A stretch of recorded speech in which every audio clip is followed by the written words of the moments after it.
Good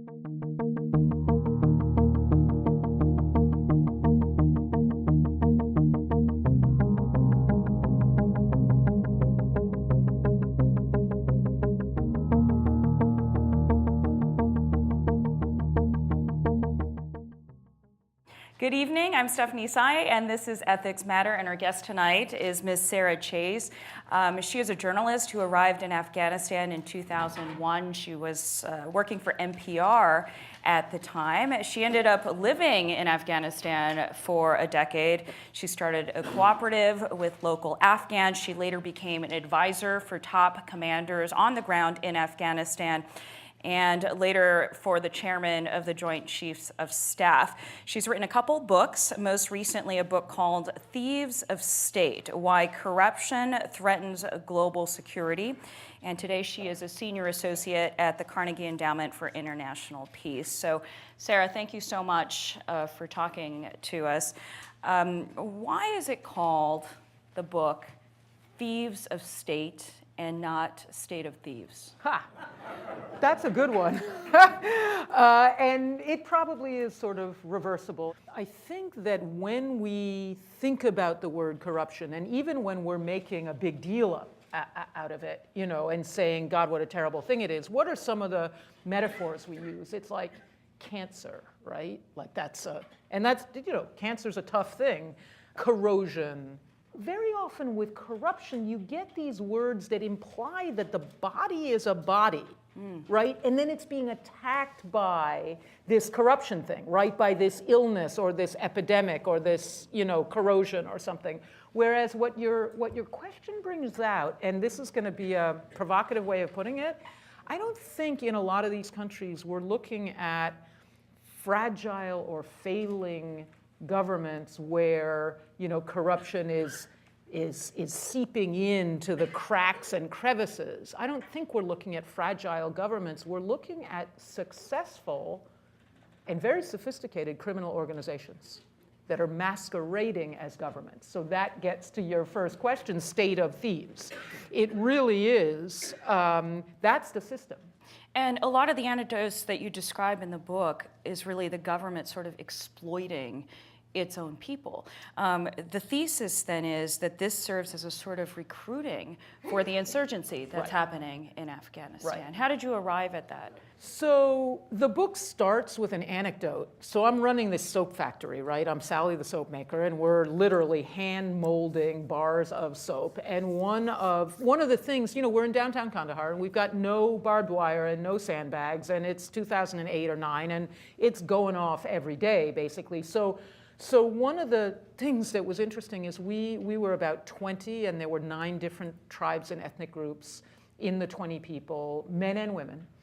And one of my guys is a former police officer. So one of the things that you just lived through was something would happen.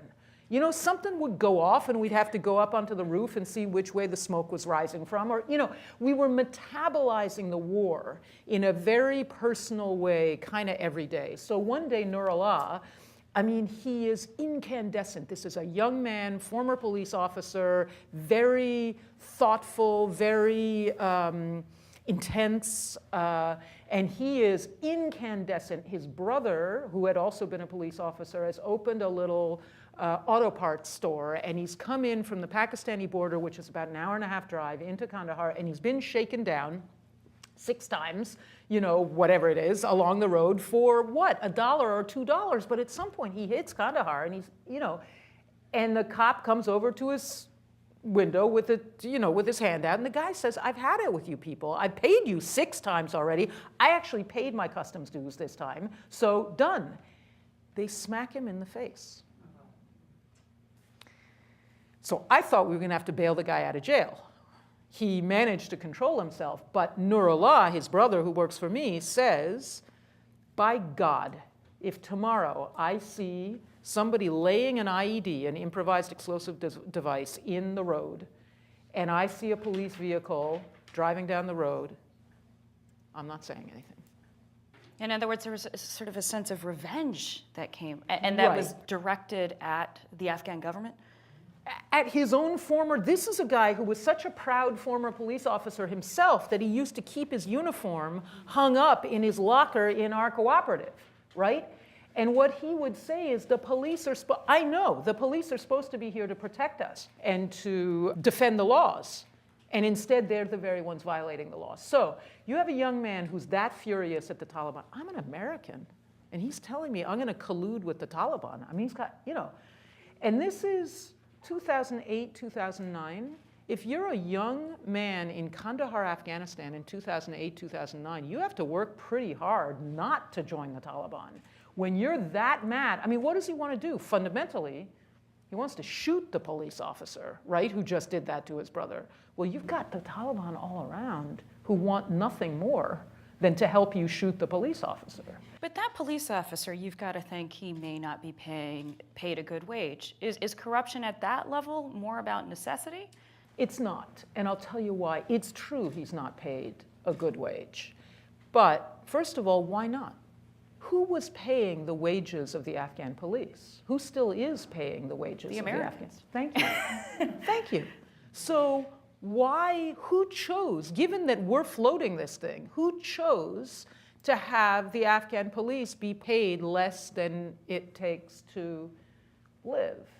And why? And the answer to that is, if that police officer were only putting enough money in his pocket to make up his salary, okay. And if he went to Nurullah's brother and said, God, I'm really sorry, but my salary just doesn't cut it, and you know what they pay us with a slingshot, man, and I've got 4 kids. Could you help me? Like, that would be one thing Afghans would be forking out immediately, right? But why does he have to hit the guy? And then, as I said, why are they not paid enough? So that police officer, he doesn't keep everything he takes from Nurullah's brother. He then has to pay some of it up the line. And the guy up the line has to pay it up the line. And that totals, those extorted bribes in Afghanistan total between, according to 2 different bribery surveys that are done every 2 years, it's between $2 and $5 billion a year. This in a country whose licit revenues are only $1.7 billion a year. So this is the environment in which we, Americans, continue to float the budget. And my answer is, wait a second, here's a lot of uncollected revenue that's going into the pockets, and that's just a piece of it. So what I suggest, and as we start talking about other countries, because a lot of this applies to other countries, it's not always the case, but I think it's very often the case that the underpaying of civil servants may in fact be deliberate in order to prime the pump of that revenue stream, which is a significant one, making its way up the line. So besides that anecdote and that sense of revenge that he felt, let the IED go off, let police officers be killed, what other evidence is there that leads to extremism? Right. So there you get the story of the opportunity. And just to kind of underline opportunity, let me give you another anecdote example. Northern Nigeria, I think this was 2013 or 14, I'm sitting around with a number of justice sector professionals. And I'm just asking about the mechanisms of corruption. Like, where are the toll booths? And at some point, a prosecutor, a guy, breaks in and says, Sarah, we've only been talking about money. It's not just money. I say, oh. And he tells me the story about the lady whose husband was diabetic, and he was held in pre-trial detention. And she went to the judge to say, release my husband, please, on bail. It's a bailable offense. I guarantee I'll deliver him. He's a sickly man. He's not going to run away. The judge took advantage of her. As a female, I'm furious at myself for not having thought of that. It's called sextortion, and it's widespread. As a security professional, I then thought about her brother. What does her brother want to do? He's sort of like in the position of Nurullah, right? He wants to shoot the judge.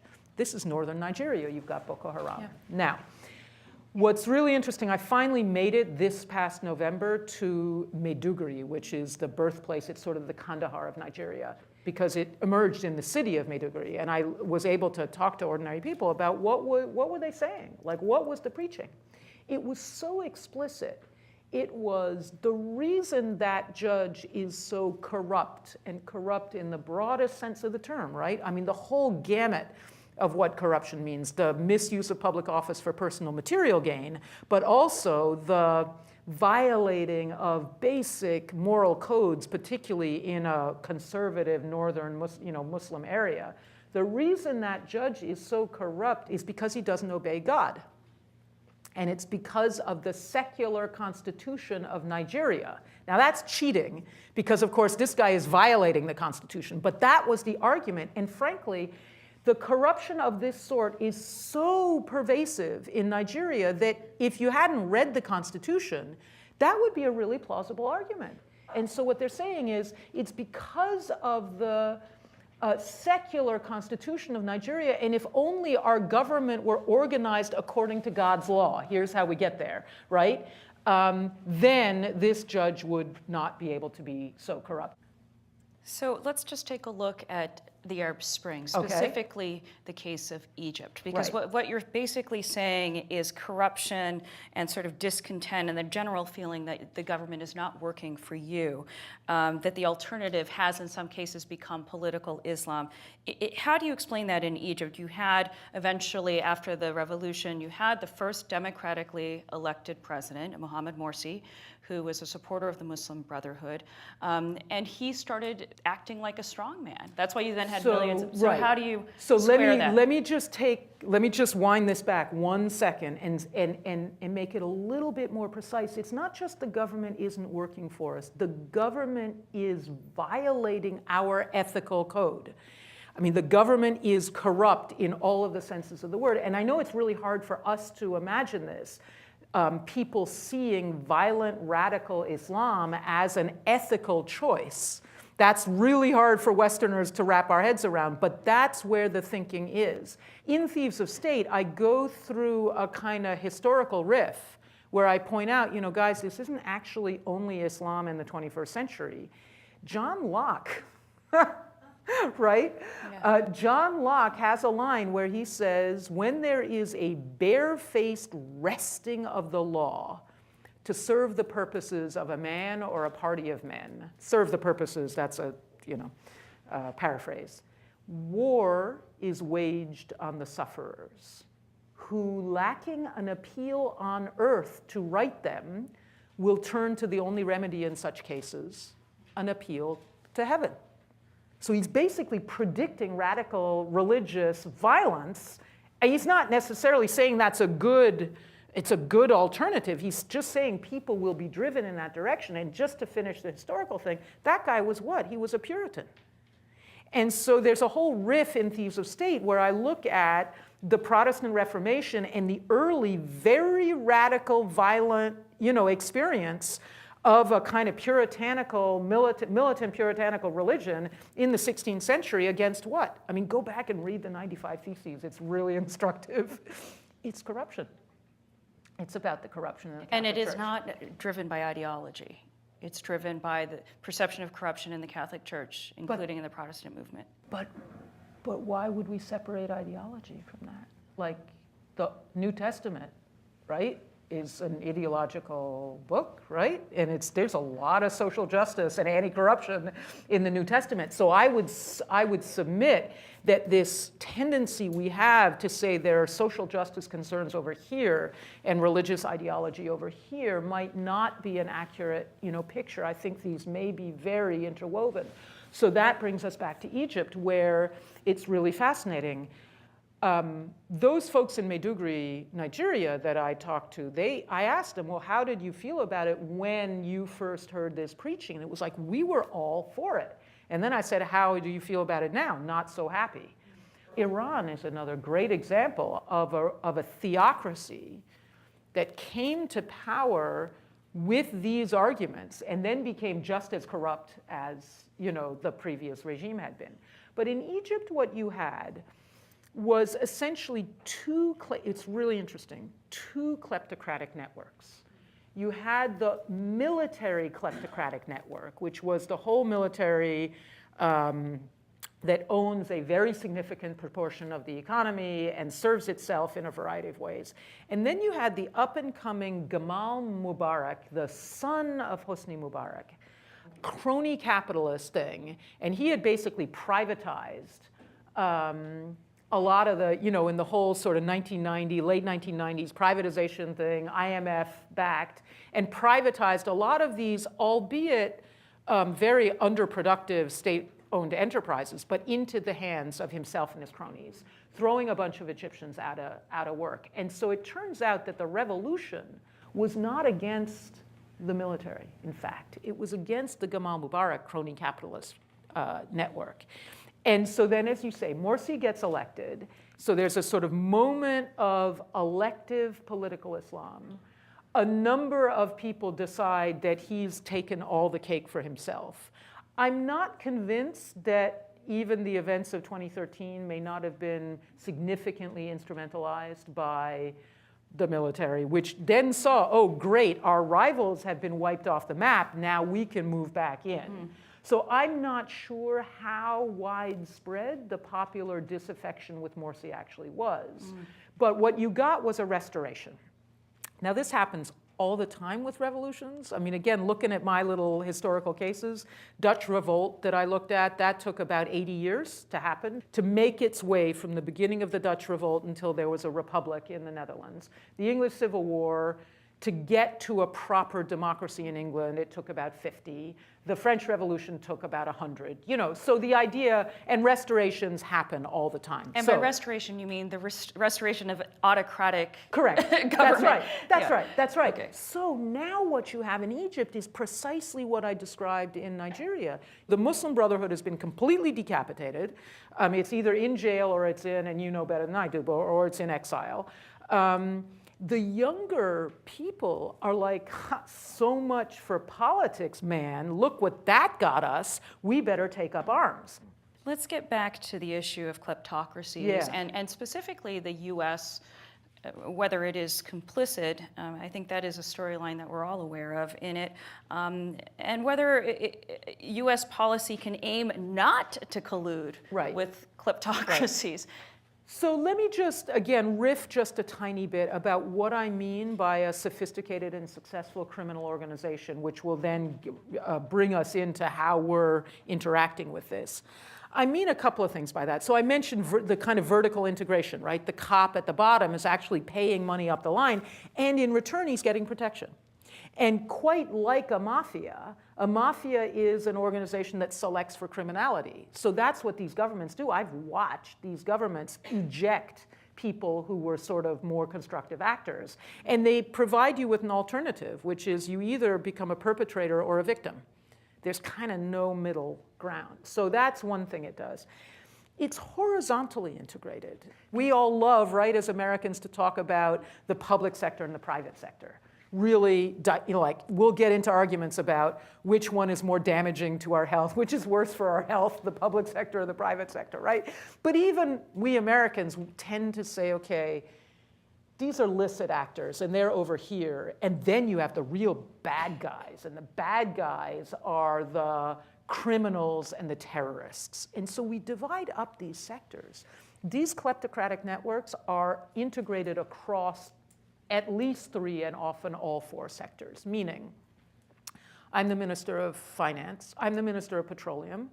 My former number 2, I've promoted her to be a governor of the central bank. And then we promote, the head of, let's say, some of the poorest behaving private banks to be in the central bank, or, And so you have, and then I'm in the finance ministry, and my sister-in-law runs a construction company, and so when the finance ministry needs a new headquarters, so that's public and private sector.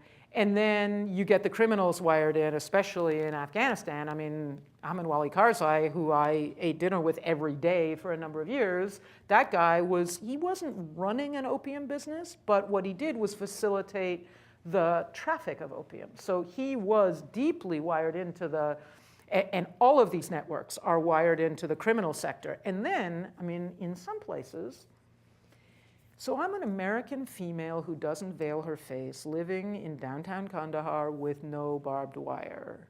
If I were to have died, who would have wondered who killed me, right? Nobody would have given a second thought that the Taliban had killed me.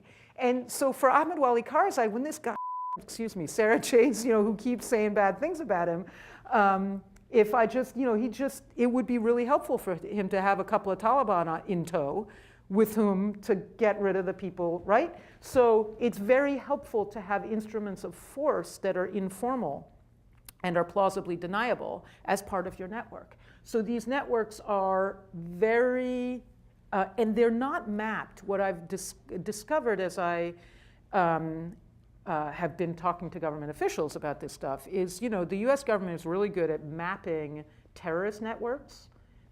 Law enforcement is great at mapping criminal networks. I've never seen a network diagram that's layered that shows me all 4 networks. So then we get to the private sector actors, right? Do you guys remember Mayor Bloomberg saying, I want every billionaire in the world to invest in New York City? So do you suppose all those billionaires, that none of those what about the daughter of the president of Angola?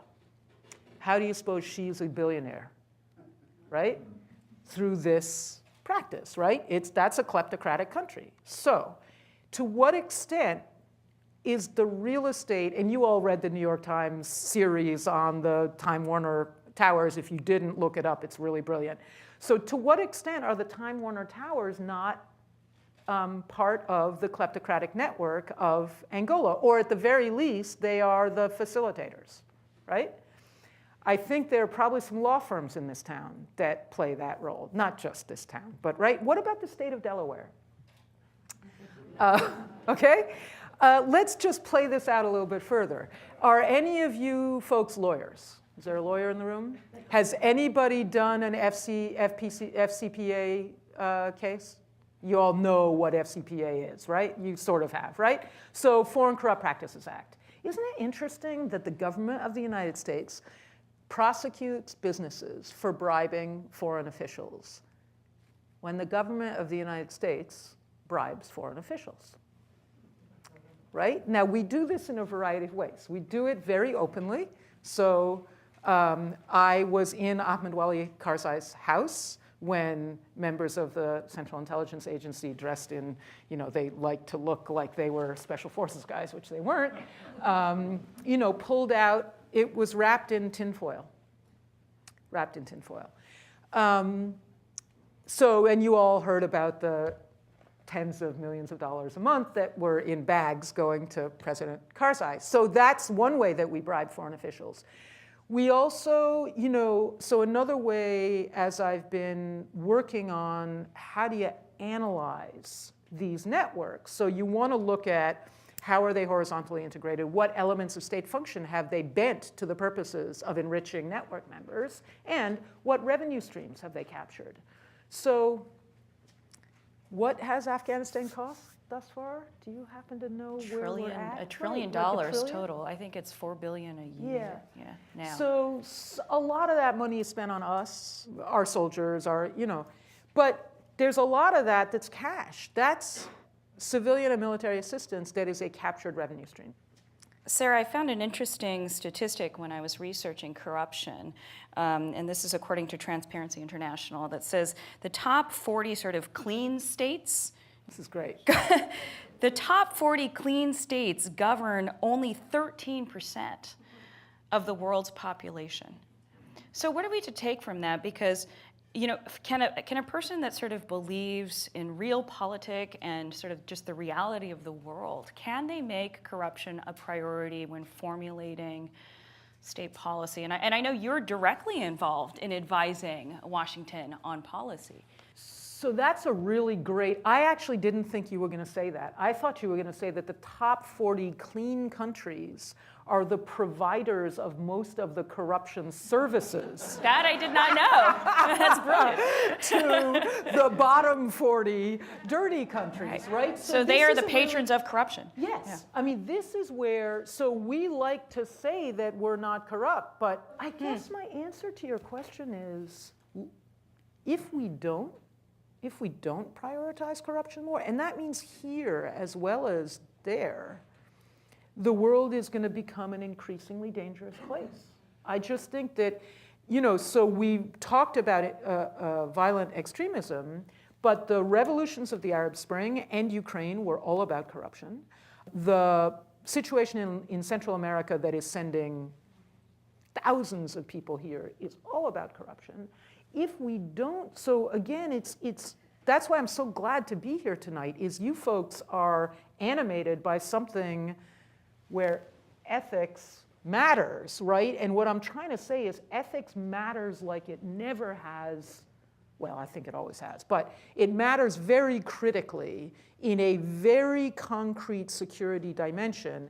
I actually think we're in an ethical crisis at the moment in this country, and not just in this country. And I think I think a lot of the just craziness that we're experiencing, including the security crises, has a lot to do with that. And I think it has something to do with money as increasingly the sole marker of social status. Not that money hasn't always been an important marker of social status, but it hasn't, I think, in a number of decades, been as exclusively the marker of social status, so that other ideals and principles are being trumped. Excuse me. No pun intended. For more on this program and other Carnegie Ethics Studio productions, visit carnegiecouncil.org. There you can find video highlights, transcripts, audio recordings, and other multimedia resources on global ethics. This program is made possible by the Carnegie Ethics Studio and viewers like you.